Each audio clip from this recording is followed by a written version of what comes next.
What's up, fellow movie fans? It's me, Nin. I'm here with Tay. We're going to talk some recent movies we've seen. And, yeah. What's up, Tay? Not much. We're going to review The Equalizer, Gone Girl, and Godzilla. and maybe some other ones, too. We might talk about other things if we have time. Maybe not. We'll see. So, The Equalizer. Yeah, we saw it a while ago already. We saw it at an early screening, but we just never had any time to do reviews. So we're going to clump them all into this episode. Equalizer is a movie featuring Denzel Washington, and it's an action flick. Yeah, that's pretty much, if you're going to see this one, expect lots of butt kicking and explosions. And violence. Yeah. And basically, it was pretty good. I liked it. Yeah. When we first saw it, I was not sure what to expect exactly. The tone of the movie is kind of a, would you say Training Day-esque? I haven't seen Training Day. Or I mean, Man on Fire. Yeah, it's a lot like Man on Fire. It's similar to Man on Fire. It's basically a not as good version of Man on Fire without the good performance of the little girl. Yeah, Man on Fire is just awesome Denzel. And they probably tried to, mimic the same formula with this one. Well, But they went wrong in a few places. Well, it is based on the TV show from a long time ago, I guess. I have never seen it, and I don't plan on seeing it. But, it's probably somewhat of an adaptation of that. But what's the basic story of it? There's the guy played by Denzel, and he just works at a regular Home Depot type store, and he's not an assassin anymore. And then he reads books, and that's kind of a spoiler why, but he's kind of like this wise old man, just like Denzel in real life.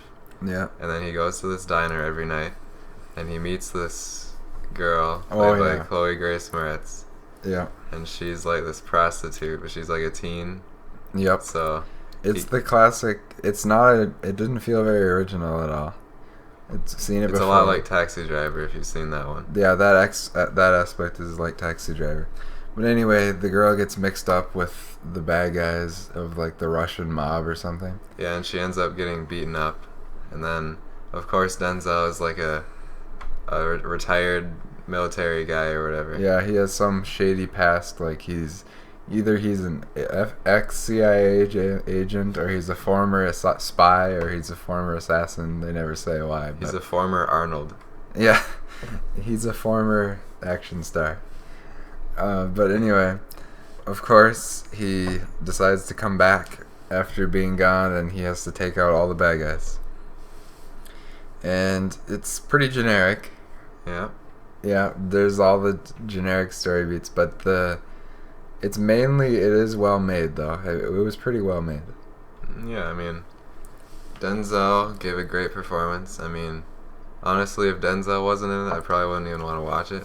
Oh, but yeah. He made it so watchable because he's such a good actor. Yeah, Denzel's charisma brought it up to be, actually a good movie instead of just... It probably would have been really average. Not worth watching without Denzel in it. There was some good supporting characters, they kind of made you care about some of the supporting characters. Like the villain? Yeah, at first, okay, yeah, I guess I want to talk about this. At first I thought the villain was going to be really terrible, and then they switch it up, and there's a new villain that comes in, and he was actually a really good villain. You'll know him instantly when you see him because he looks exactly like Kevin Spacey. Yeah, he's like a young Kevin Spacey. Yeah, he kind of acts like Kevin Spacey in Seven, sort of. Don't you think? I don't know. I don't see that one. Well, I don't know. Maybe just because he looks like Kevin Spacey. But I really liked him, and it felt like in the middle of the movie, I thought it was going to be it kept getting more and more layered. I thought it was going to get better and better.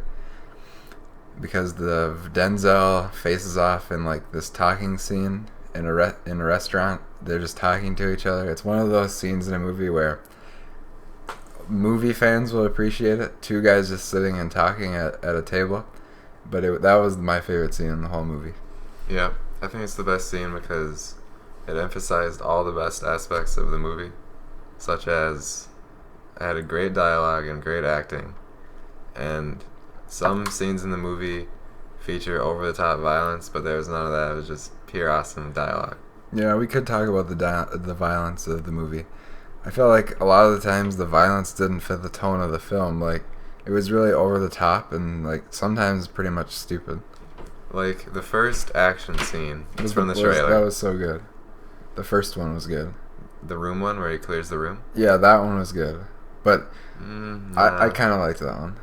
Well, it's from the trailer. He, like, clicks his watch and then, like, times himself and then kills everyone and then he I liked the that watch. one. I liked that scene. It's kind of cool. That was cool, but then, okay, I want to talk about one thing that really brought the movie down was I felt like the ending scene of the whole movie was like it was pretty stupid. Like, they keep building up and then you're just like, oh, it's a showdown in Home Depot. It's like it was just a big showdown. Denzel versus the bad guys. Who wins? It wasn't very cool. Yeah, like, in Man on Fire, like, they don't do that at all. No, I know. Like, Man on Fire's ending is just perfect. Yeah. This one's just generic. Like, this movie, it starts out so, like, interesting. Yeah. What was that one movie we watched? Oh, The Untouchables. The Untouchables? It kind of reminds me of the start of that.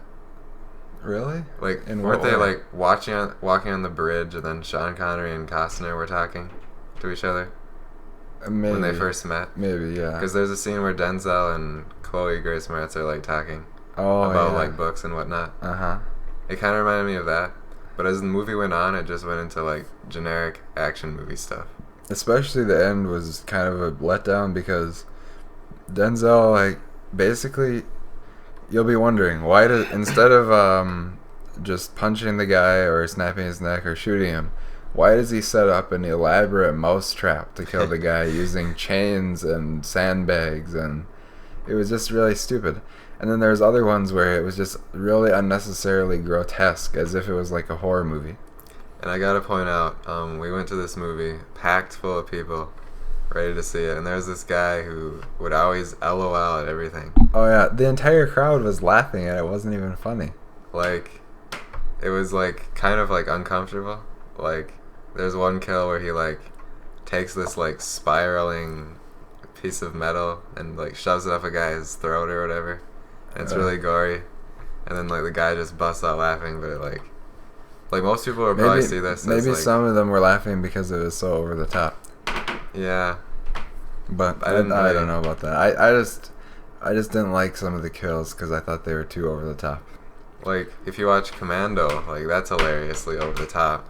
It's Yeah. not that violent. Yeah, this has a serious tone. I don't know.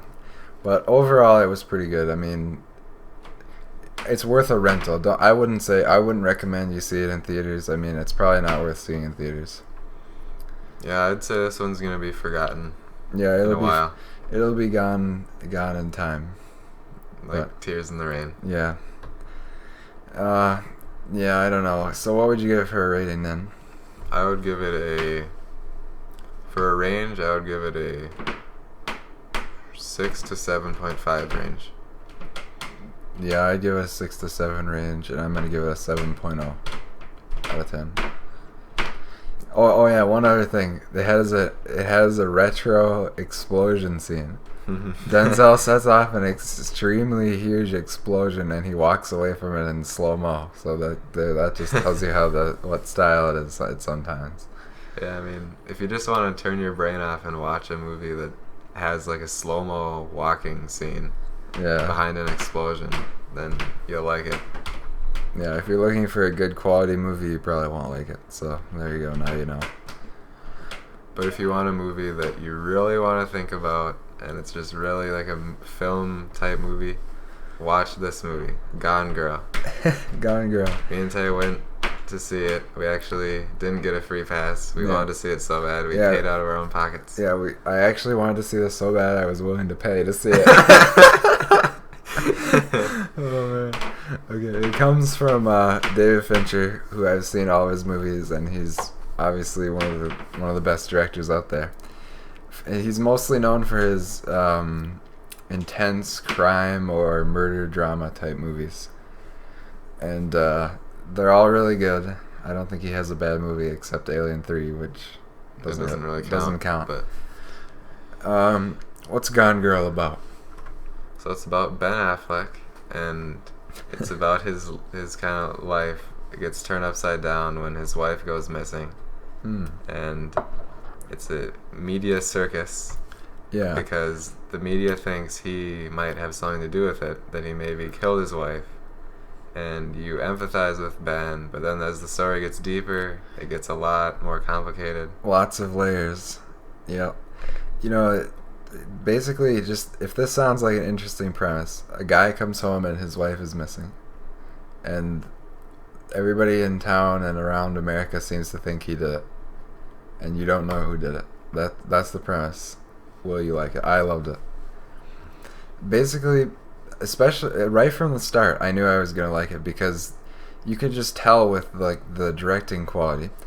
The shots just were I don't know how to describe this, but usually when you see the start of a movie, there's a generic opening montage of like, oh, you see Jim the mailman walking down the road and there's some music playing. You see some cars driving through the city. You see the Golden Gate Bridge. You see the Empire State Building. And then there's the opening music, you know? This one opens up, and the cuts just like, it cut earlier than those scenes usually would. Like, it was just flashes of around the city. And it was like mid-range depression level. I don't know how to describe it. It wasn't happy, it wasn't sad. You know what I call that effect?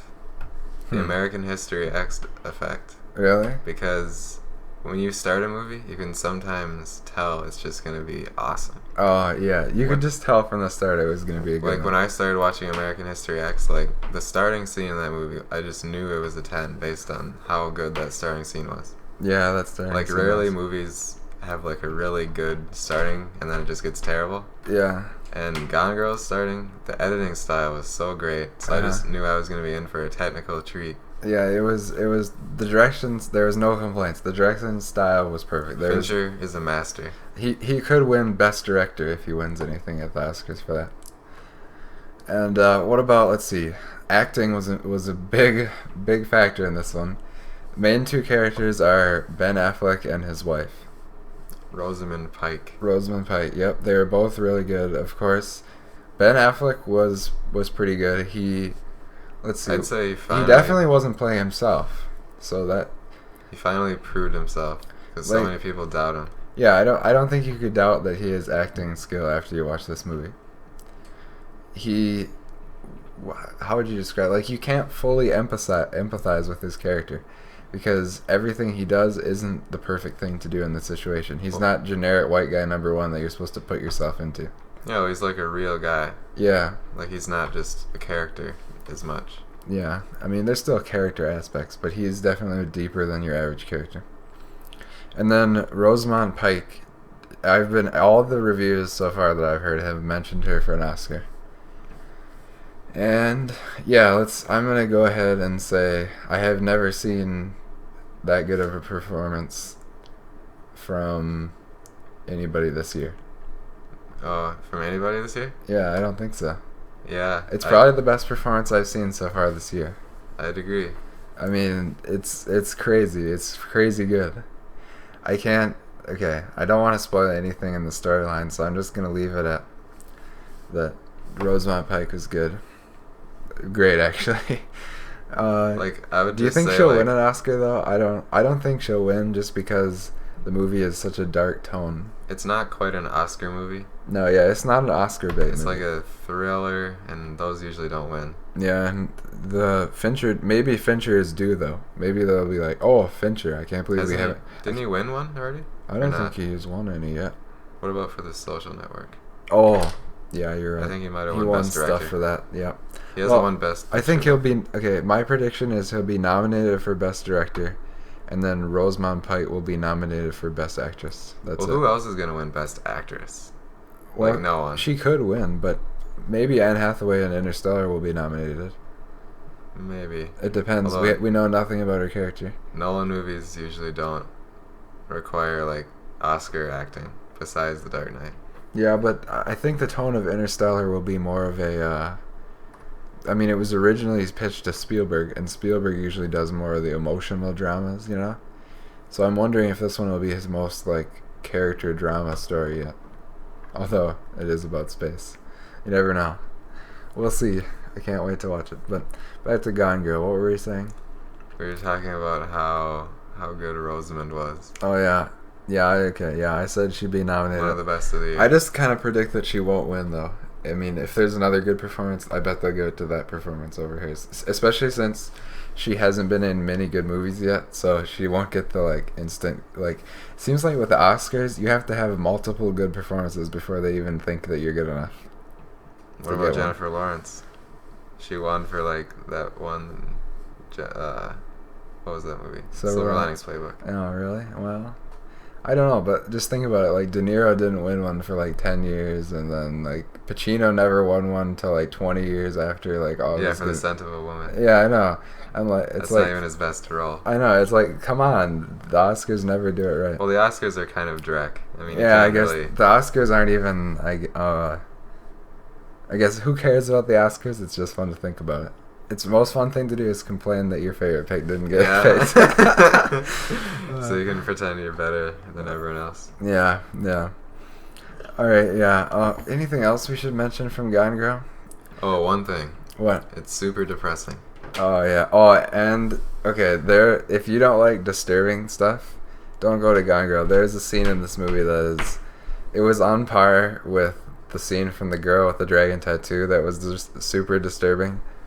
I don't know. If I ever watch the movie again, I might just skip that scene because it was too disturbing for me. It was just too bad. I didn't like it at all. Like, if you don't like really depressing, dark, violent stuff, just go to the Equalizer instead. Well, that's pretty violent, though. Yeah, I guess. Yeah, I don't know. Gone Girl isn't for everyone, but it's for, like, film fans and stuff. I couldn't recommend it to everyone. No, although what's funny was in the theater, it was packed full of, like, elderly people. Yeah, there was a lot of elderly people at the movie. It's kind of funny. Like, you always think about elderly people, like, they wouldn't hurt a fly. Old Miss Johnson, she would never go see a movie with violence. But it's like, they've seen everything, so it's like, they're like, oh, I might as well go to see Gone Girl. Yeah. They'd probably think everything is cliche by that time. Life is cliche. What? It was... Well, I'm not going to spoil anything, but... it was so-and-so the whole time? That's so generic.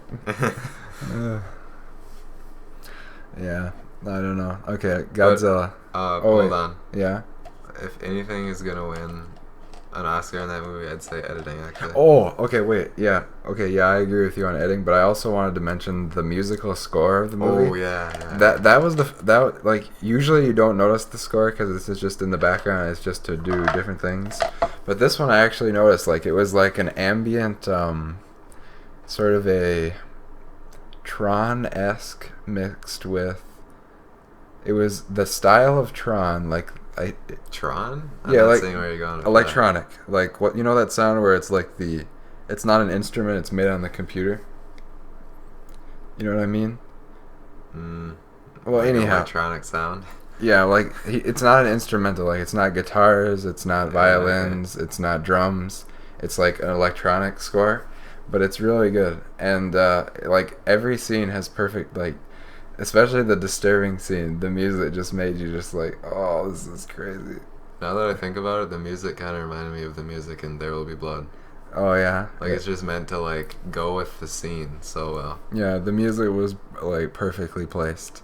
Okay, yeah. Sound editing, Oscar. There's another potential win for best sound editing or musical stuff at the Oscars. Yeah, or score. Yeah. Oh, yeah. What do we give it for our ratings? Oh, yeah. I gave it an 8 out of 10 on IMDb because, I don't know, it's probably deserving of a 9, but I just felt more like going to the 8. So I'm going to give it an 8 to 9 range. I wouldn't give it a 9. You don't think so? I'd give it a 7.5 to 8.5 range. 7. You can't do it then. You have to go 7 to 8 or 8 to 9 or just 8 to 8. Well, some people could give it a 9. Oh no, you're talking your range, not everyone's range. What do you mean my range? That's the point of range is give your range and what you think No, the point of ranges is to say, like, what people are going to think about it. It is? Yeah. That's the whole point of ranges. I usually just give it my own personal range where I think the quality. Well, you can have a personal range and a other people range. Yeah, well, I think that's impossible to do though because every person is different. So you may get generic person Well, one like, who only watches one rom com a year, and their range would be 1 to 1. well, It's terrible. well, I'm just talking about someone who actually has a brain. Like the Equalizer, I gave it a 6.5 to 7.5 range. That means it could either be like, oh yeah, okay, like what I thought, because since I'm like a movie buff, I know it's like not that great, so I'd give it like a 6.5 ish. But then people who go to it and really like it would probably give it a 7.5. Yeah. Even if they didn't know like, oh yeah, I liked it 10. Like even their thoughts about it are probably like equal to a 7.5. Maybe. Even if they don't know what the ratings mean. Yeah, I see what you mean, but I'd still give it an 8 to 9 range, just because of the quality. Maybe if you got desensitized to the super disturbing scene, because like a lot of the times I was thinking this is a 9 quality movie as I was watching it. Yeah. Oh, also I have to draw a comparison. Mystic River. Oh really? Yeah. Okay, yeah. My comparison is Girl with the Dragon Tattoo, and then says Mystic River. What reminded you about Mystic River? First of all, there's in Gone Girl there's this police detective who's trying to figure out the case the whole time, and she is just like Morpheus. What's his that? Lawrence Fishburne. Morpheus? Wasn't he in that movie? Oh, Lawrence Fishburne. Mystic River. Was he was in like it? the cop. Oh, I don't remember. Maybe he was. Yeah, he was. It's just like that. Like the whole thing's a mystery. Very similar in tone. Yeah, it was similar. With good acting and good acting. Yeah. good directing and stuff. Oh yeah, and I just thought another comparison. You brought up the policewoman who was investigating the case. She totally reminded me of the main police officer in the movie Fargo. The lady, she's not. They don't have similar personalities, but I don't know. It just reminded me of that because they're both policewomen. I don't know, but it's a dumb comparison. But yeah. I mean, not that it's bad to have a comparison. I know. I like comparisons because. Like, oh yeah, we should say, is it one of Fincher's best movies? Like, where does it rank on his film history? It's not. It's definitely not better than Seven or Fight Club. Yeah, but I'd say pretty close to Zodiac. I'd say it may be slightly better than Zodiac, and maybe slightly not as good as Social Network. I don't think I've seen any other ones. Just Seven, Fight Club, and Zodiac. And oh yeah, it was slightly better than Girl with the Dragon Tattoo as well. But I'd have to see Social Network again to be sure how good it is, because it may not be as good as, like, it may be better or may be worse. I don't remember, because I only saw Social Network one time so far, and I really liked it. But And one more comparison: Prisoners. oh yeah, it's a lot like the movie from last year, Prisoners. It's just, what was it about Prisoners? The missing persons aspect of it, I think, was... Yeah, missing person and depressing tone. Yeah. And Hugh Jackman and Ben Affleck, kind of similar. No. No, they weren't similar characters, no. So that's why I'd say it's like a mashup of Mystic River and Prisoners. Oh, yeah, and you know what else we should mention? Another thing I was remembering, the writing was really good in it. You could tell the script was really good. It was actually written by the author of the book itself. Yeah, I don't know if he said it was based on a book, but I hadn't read the book, and neither had Nin. But I thought the script was really good. It was like witty dialogue. It was funny. Like, some people are saying it's satirical. I don't think it goes quite to satire, but it's like, it's subtle humor. Like, well, there was one line near the end that I was like, okay, this is definitely like an allegory kind of. Yeah, oh yeah, and oh yeah, I also have to talk about the metaphors on like the marriage and stuff. Yeah. It's also a message for like the modern marriage, like how you the average couple nowadays might say, "Oh, our marriage isn't working, so we should have a child," or "This is happening," and like it's kind of a, what would you say? Is it a metaphor for the modern marriage? The movie itself. Yeah, I think you could. There's lots of different ways you could look at it, but everybody's been saying, "Oh, I don't want to get married after this movie." Yeah. I don't. It's funny to say, but I didn't. It's really deep though. Like, that's what the modern marriage is actually kind of like. Yeah, it is kind of just the depressing. It's really broken and depressing. And you could look at the end as a metaphor for like your average marriage, where no spoilers, but if we ever do a spoiler talk, I'll talk about how the different meanings of it. But yeah, so I give it an 8, but I think it's 8.4ish, 8.3.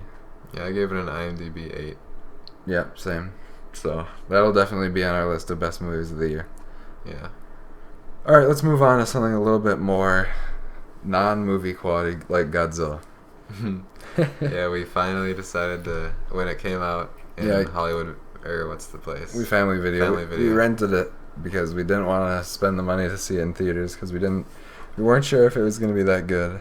Oh, here's why. Because some reviewers are saying it's really good, and some are saying it's the absolute worst movie of the year. Yeah. So that usually means it's average. Yeah, it usually means it's pretty good. It was average. Yeah, it was very average. Let's see. What's the story of Godzilla? Oh, man, it's hard to describe. Everybody knows it. There's a giant dinosaur-esque creature that's named Godzilla. And they gotta throw in some human characters to make it a little more interesting. And it ends up being lame. Oh yeah, okay. So the stars of the movie are Bryan Cranston and Aaron Taylor Johnson. And who's his wife? I have no idea. What's her name? No, I don't know. I can't remember. She's a minor character actually. But anyway, it centers on. Is this like the first viewing of Godzilla? No, it starts out with a montage where they see Godzilla in the past, and I don't know. It was just, I guess it's the best Godzilla movie I've seen yet. Well, the original is pretty good, like rated. What have you seen? I haven't seen the original, have I? Haven't we seen it on tape? Like I from think the library? we rented it from the library when we were little kids, but I cannot remember anything. I remember I didn't really like them, those movies. Yeah, because they're just so obviously fake. Like you could just tell it was two regular sized guys in fake like fat costumes fighting over toy buildings. But I don't know. I thought of Pacific Rim as I was watching it, just because of the giant creatures fighting each other. Yeah. Yeah. Meh. It wasn't that great. I gotta be honest. It was pretty good, but not that great. Well, okay, we should probably say... We should give some reasons. Some good parts and some bad parts. Okay, let's think about the good. The cinematography. Yeah, the directing was pretty good. There actually is some really good shots in it. Specifically one from the trailer. It's where they're like jumping out of this plane into like to drop a bomb on Godzilla. And it has like this really cool music and it's like really good. And there's also another one on the train. Like a train scene where a monster is going under the train tracks. Yeah. And there's a really cool shot. And I also like the scene where you first see the bad guy monsters. That was a pretty cool scene. Yeah. But I mean, yeah, the directing is really good. It just has a good style. Like it's not like a normal blockbuster. Yeah. Like not like the 90s Godzilla. That one had like no style. Yeah, that was completely just 90s style yeah. I don't know how to describe it, but yeah, it definitely had like a quality style. Like you could tell the director was trying to make a good movie, but I just don't think he had enough stuff to make it a good, super good quality movie. Well, it would be hard to make a good Godzilla movie. Yeah, I was reading on IMDb about how the director wanted to make it really subtle and like you wouldn't be able to see Godzilla, like you keep getting glimpses of him, and he said he was really inspired by the movie Jaws. And you can kind of see how he was inspired by Jaws, because in Jaws, they notoriously couldn't get the shark to work right, so you never see it till like the end, and like Jaws only comes in short bursts. But like Jaws is one of the classic movies of all time. Godzilla like almost overdid it. Like he's like, oh man, I can't make this like a giant action fest. This has to be a quality movie, so I can't show Godzilla too much. But what he ended up doing, at least for me, was instead of being subtle and not having like being over the top, he's like, as soon as I wanted to start watching it, he would cut away from what I wanted to see to something I didn't want to see. Like, because the human characters are really boring in this movie. And I thought of why like the Jaws comparison doesn't work. Mm-hmm. Because in Jaws, when you don't see him, that makes it more scary. Mm-hmm. And he's in water, so you're not always going to see him. He's just going to be lurking underwater. Yeah. You don't know where he is. Uh-huh. Godzilla is like a freaking like skyscraper. Yeah, yeah. So like, and you're not really scared of Godzilla either. So it like, it cuts the camera away, but like, he's there. Just show me him. Yeah, there's no. It's not like he's hiding. It's not. Yeah, there's no point to even not show Godzilla, except for just It was Like, mad. there's one really stupid scene. The first fight, Godzilla versus like the monster, the first time they ever fight, and then it just cuts away. Yeah, oh yeah, and then And it shows it them on fighting TV. on like a little TV that a little kid is watching, and I was like, really? You're really gonna do that? That's so Yeah. stupid. Like, I just can't see the argument that it was better not showing the fight, because you know a super cool fight is happening and you're not watching it. It's like whenever you see a movie and the two guys are about to fight and they start fighting and then they cut to another scene, I'm always like, this is stupid. I don't want to see this current scene that I'm watching now. I wanted to see the fight. Mm-hmm. And it's almost like, oh, we can't think of any good fight choreography, or we can't think of anything good, so let's just cut away from the fight. Kind of reminds me of like Alien 1 and then Aliens. Like, Yeah. Alien 1 was just like Jaws, like they didn't show Alien much. But then the second one, it was more action oriented, and then you saw the aliens more. Yeah. So they actually made it work in that one. Yeah, well, yeah, I guess in Aliens, the way they did it worked, but Godzilla feels like a failed attempt at making a Jaws-style movie. You know what I mean? Yeah. Because Godzilla should be big action. Yeah, like more like Pacific. Well, Pacific Rim was like total action. I liked Pacific And then Rim. Godzilla was like hardly any action. So it should have been like a mix of those two. Yeah, it could have used maybe 15 more minutes of action. And one of the reasons, like, it's a little disappointing because like the big ending fight is over just too soon. Oh yeah, I know. It happens. It's kind of like all the reviews. I was pumped for the final 20 minutes because everybody's saying, "Oh, your mind will be blown by the final 20 minutes," and my mind wasn't really that blown. In the final scene, they still try to sneak in the main guy, like with cuts of him in the fight. That annoyed me to no end. Near the end of the movie, when like there's all the big epic things are happening at the end, and then oh wait, we're cutting back to the generic main guy, Aaron Taylor Johnson, who gave a horrendously crappy performance as generic white guy number one. It's like, imagine if like in The Dark Knight Rises, just when Batman comes back and he's fighting Bane like in the street. Yeah, you And cut then to it like cuts to, Commissioner Loeb or something. Yeah, cuts to like Morgan Freeman doing some aerobics or something. Yeah, Bane is like, come on, let's fight, and Batman's like charging towards him, and then it cuts to like. Oh, it cuts to Alfred sipping some tea. It cuts to Alfred shaving. and he like cuts his chin. He's like, ooh, oh, you know. Oh, and then there's a quick cut to Batman getting punched, and there's some blood spraying. Yeah, oh yeah. We could make our own Batman movie now. We should be the directors. Oh man, but yeah, the acting overall was terrible, except Bryan Cranston, who was awesome. Yeah. I mean, but he's not even in the movie barely at all, it was almost like false advertising because they advertised him as like the main actor, but the main actor is actually Aaron Taylor Johnson, who was crappy. Yeah. So it was like, psych, you got a terrible actor instead of a good actor. You know what they should have done is Aaron Taylor Johnson should have had the amount of screen time that Cranston had, and then switch Cranston around. That could have improved it to even more. I mean, you would have cared if it was Cranston instead. Yeah. That would have been really cool, but I don't know. I think they just got him there for a quick few days just so they could say he was in it to build some hype, you know? Because didn't it come out right when like Breaking Bad was ending and stuff? Maybe. I think it kind of did. So it was trying to ride the hype of Cranston. But So ratings, I'd give it a 6. I think I gave it a 7, but I mean okay, let me think. Is it a 7 or is it a 6? It's not. 6.5. It's kind of good. 6. I'd say 6 to 7 range. It's nothing mind blowing, but is it better than the 1998 version? Honestly, I like the 1998 version better. Well, okay, me and Tay grew up with that one. Yeah, It was one of our favorite childhood movies. Everybody says that it sucks so bad and it's so terrible, but I just loved it for some reason because Like, it's got the old man Godzilla scene. yeah. It's got the dock scene. It has a bunch. Basically, that's our nostalgia movie. Is we love Godzilla, even though we secretly know it's probably terrible. We still We like haven't it. seen it in like 10 years. I just have only fond memories of it. We watched it when we were much younger. Yeah, and there's the indestructible taxi. That's so classic. And everybody rags on the design of Godzilla from 1998. I love the design. He looks cool. Yeah. Does he breathe fire in that movie or not? I don't think he breathes fire. Oh yeah, Godzilla fire breathing is cool in the new one. Yeah. That was pretty cool. Yeah, he's more like the older movies in that one, like with the huge the design, scales and the design. fire breath. He looks really cool. But actually, if you're like a hardcore Japanese Godzilla fan, avoid this movie. You think? Because in the message boards, I was just reading about all the hardcore Godzilla fans that hated it so much. Why did they hate it so much?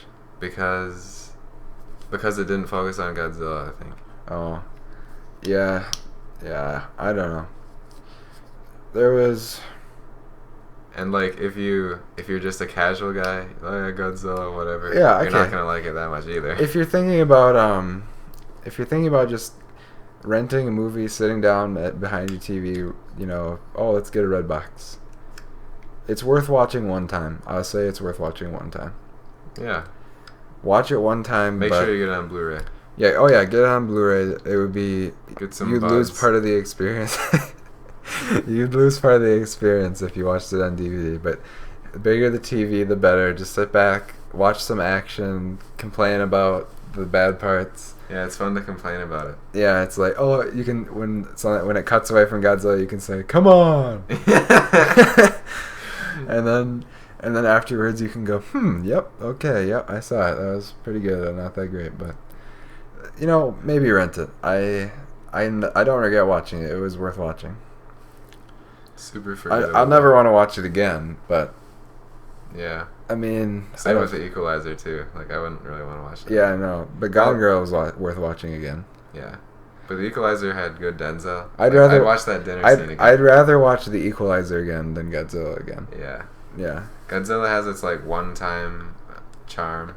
Mm-hmm. Like seeing, oh yeah, Godzilla taking down these monsters. Once you already know it's gonna happen, it's not as cool. Yeah. Oh yeah, definitely. So I'd say Equalizer is better than Godzilla. Would you say that? Yeah. Yeah. And then Gone Girl is obviously better than both by a lot. Better than a lot of movies this year. Yeah.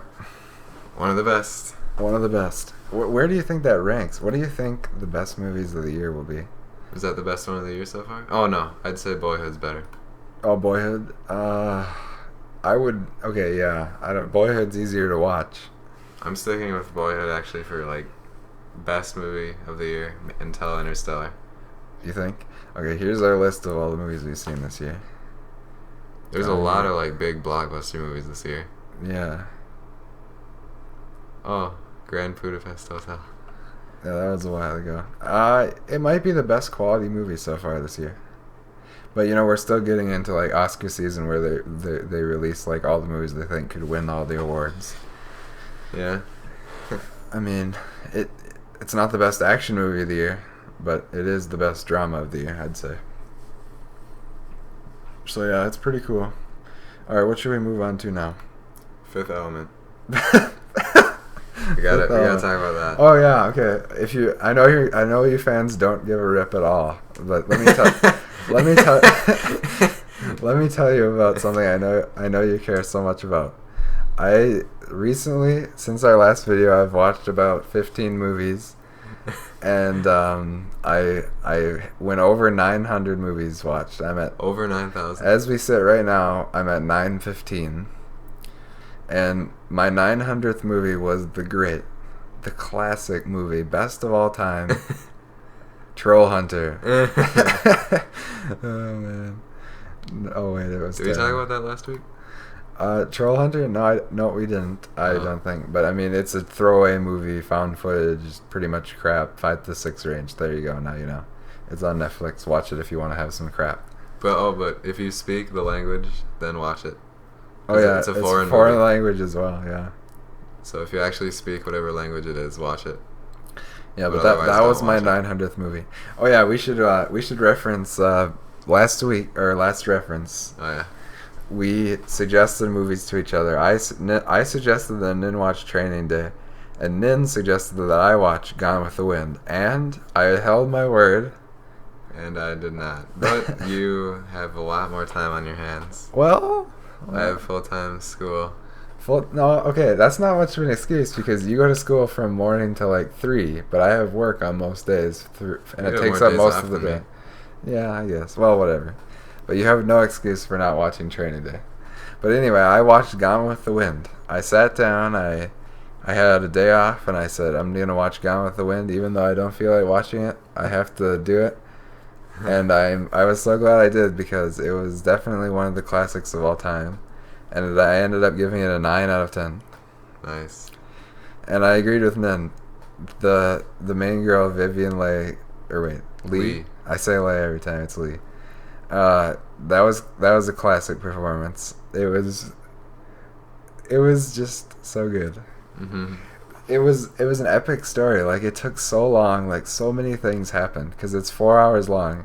You won't even believe. It's actually basically 2 movies. There's a part 1 and a part 2 in it, with an interlude in between it, or is it an interlude? Is that what it's called? I don't know. So. But anyway, after the first 2 hours and there was the interlude, I was like, wow, that was like an entire movie, and I still have more to go. It was like 2 movies in one. Like, you didn't even need a sequel. It was already together in it. Mm-hmm. And then the main guy... Oh, nowadays, it would be split into like 5 parts. Yeah, it'd be Gone with the Wind part 1 and part 2. But the main guy, Clark Gable, he was so funny, and it was awesome. Like, his guy was like so witty. Like, everything he said made me laugh because he was so witty. I don't know. He was actually my favorite character. I just liked his character so much. And then there was the epic, like, war themes. Like, it's not all just fun and games. Like, it's about taking place during war times. And it's like, oh, there was a brilliant shot in there where the camera is high in the air and it's showing like 5,000 guys just laying out injured on the ground. And I was like, whoa, I can't believe they were able to make this in 1941. It was like mind blowing. 39, right? Was it? I thought it was 41. 39, you're right. Suck it. Hey, I've seen Training Day. But anyway, yeah, that was definitely my favorite movie from 1939. Actually, The Wizard of Oz came out that year. Oh yeah, it's way better than Wizard of Oz. Oh, you think so? Yeah, definitely. I'd probably like Gone with the Wind more, but yeah, that's what I said. Yeah, I know. Yeah, Wizard of Oz is a good family movie, but I mean, it's not one of my favorites, but everybody likes it, and I like it too. Okay, we both watched Fifth Element with Bruce with Bruce speech impediment. Bruce Willis. We watched Fifth Element. Oh yeah, we couldn't decide what to watch on Netflix, so we just decided on which one had the worst cover. The cover's so bad. It's like Bruce Willis's head just floating there. Okay, we just wanted to watch one. It's kind of a cult classic, so we just said, okay, let's watch it. It's just like an Arnold movie. Like, if you've ever seen Total Recall, it's like just like that. Yeah, there's one-liners. There's jumping away action. From explosions, dodging millions of bullets. It has a good sci-fi setting, though. I liked that. Yeah, it was a fun. It was movie. Pretty fun. I liked it. I didn't like it as much as Nin liked it, though. I mean, there's aspects of it that are just terrible, but I don't know. Well, I didn't like it that much. I just really liked it. Yeah, I originally gave it a 6, but then I rounded to 7 because it was pretty good. I give it a 7. Yeah, so that was fun. Fifth Element, Netflix. I'd recommend that. I would tentatively recommend it. It's not that good though. Other ones I watched was I finally got around to watching Cloud Atlas from last year, and it was definitely it was interesting. I gave it a 6 out of 10 because I didn't like it that much. My main problems with it was all the actors are playing multiple characters in different timelines because the story is about characters who influence the future with their actions in the past and so on, and how different things you can do can affect all of time and whatever. And mainly I felt like it was good, well directed, but the plot just was, I'm sure it was probably really condensed from the novel, and even though it was unique, somehow I just felt it felt generic. Was that based on a novel? Yeah, it was based on the novel Cloud Atlas, I think. Who's that by? I'm not sure.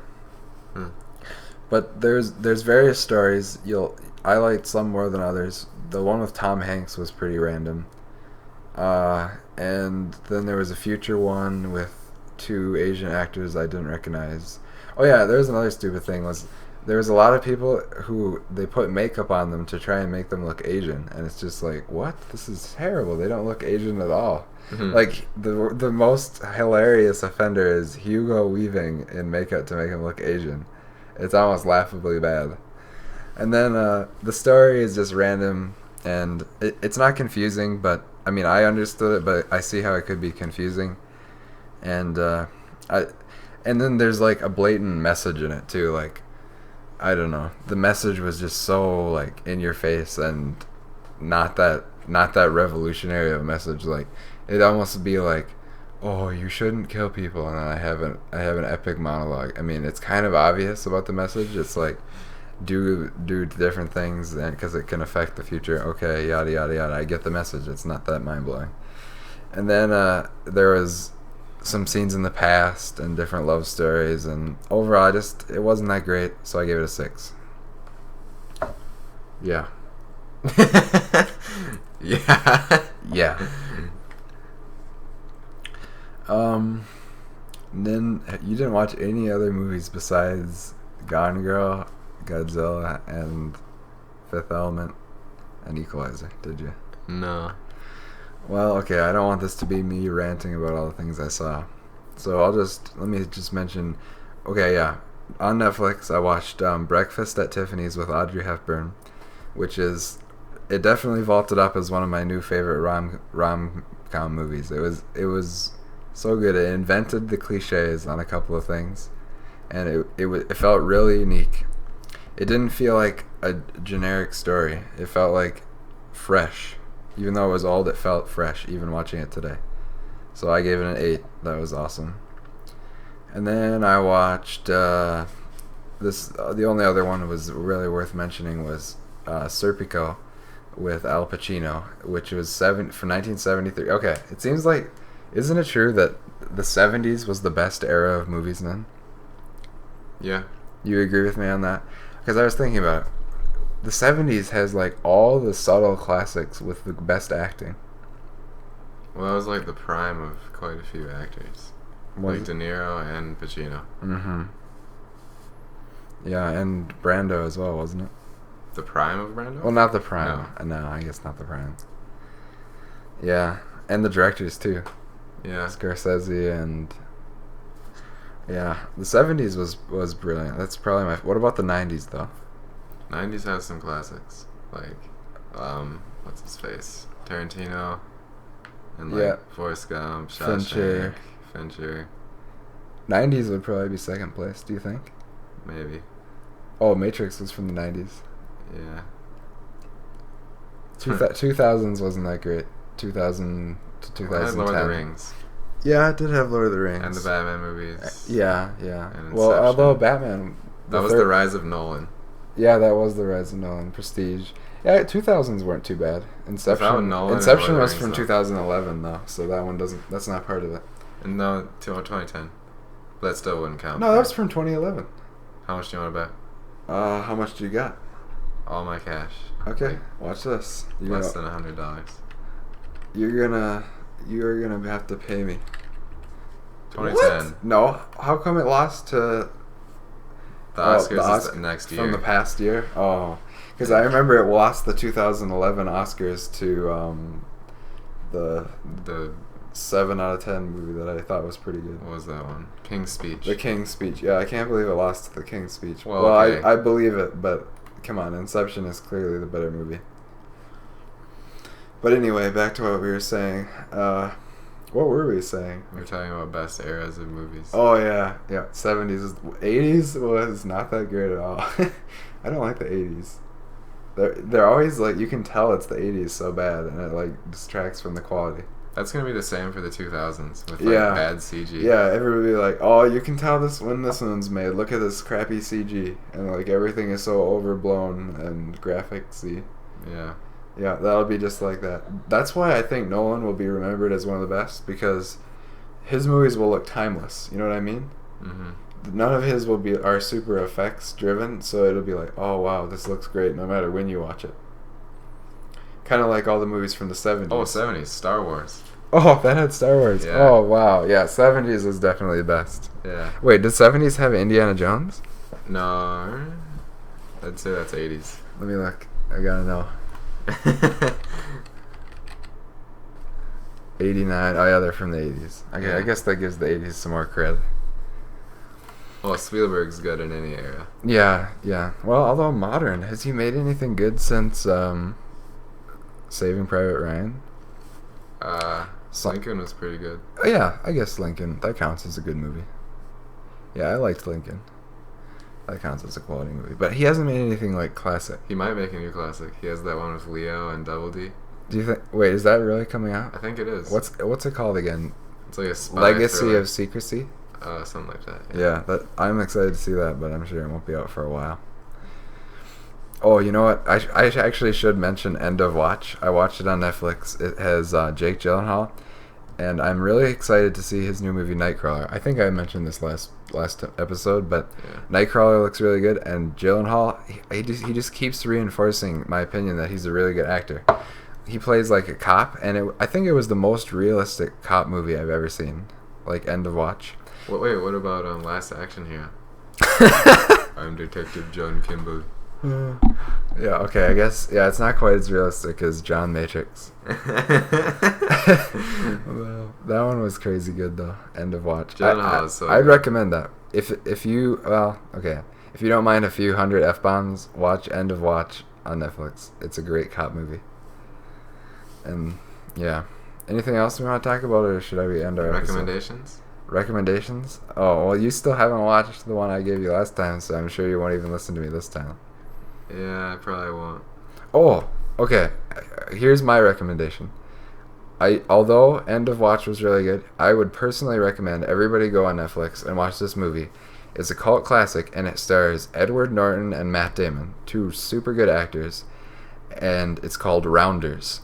It's a movie about Matt Damon plays like kind of like a poker aficionado. He knows all about poker and he's really good at it, but he loses all his money and he decides not to play poker anymore.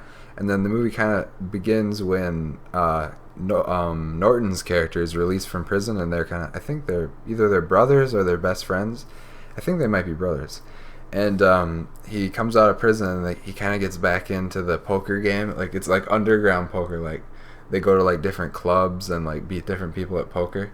It's really good. It's awesome. It reminded me of what did it remind me of? I guess sort of Ocean's 11, but not really. It's just awesome. It's kind of a cult classic. It totally bombed in theaters, but it's on Netflix, and I saw the cast was what convinced me to watch it, and I was so glad it did. It's awesome. So everybody should go watch Rounders on Netflix.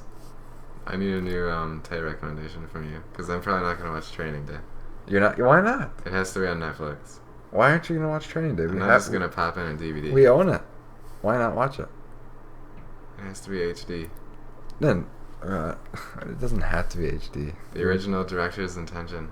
All right, then for that, I'm gonna recommend you watch We Bought a Zoo. Ah, Just kidding. I liked it.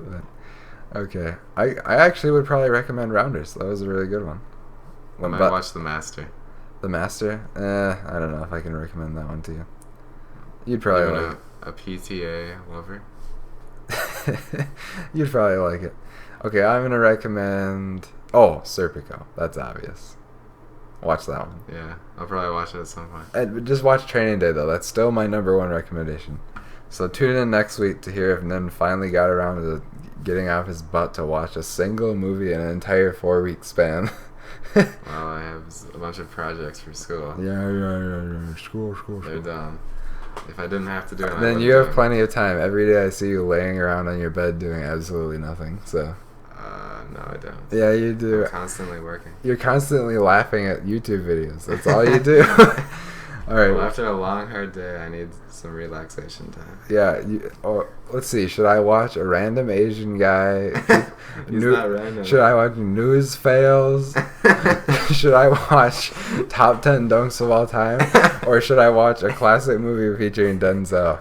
Okay, I think we'll leave it on that note. Tune in next week to hear. Oh, not next week. We can't guarantee any time frame. We do them whenever we feel like it. So. When does Interstellar come out? November 7th. It'll be a while. Well, we might make one before then, but probably not. Oh, Nightcrawler comes out. If we decide to see that, we may make one. We could do top 100 Gyllenhaal movies. Top 100 Gyllenhaal movies. All right. Top 100 Gyllenhaal moments in film. Top 100 Gyllenhaal movies to see before you die. Oh man. Okay, we're gonna cut it off here. This is our longest episode yet. All right. See you guys later. I hope you enjoyed this episode. Bye. Bye.